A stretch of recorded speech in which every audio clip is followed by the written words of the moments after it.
ഈ സമരത്തിൽ ഐക്യദാർഢ്യം പ്രഖ്യാപിച്ച മുഴുവൻ ആളുകളും ഇവിടെ ഇറങ്ങി വരണമെന്ന് അഭ്യർത്ഥിക്കുകയാണ്.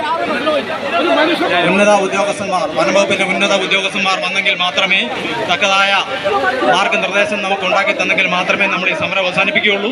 മുഴുവൻ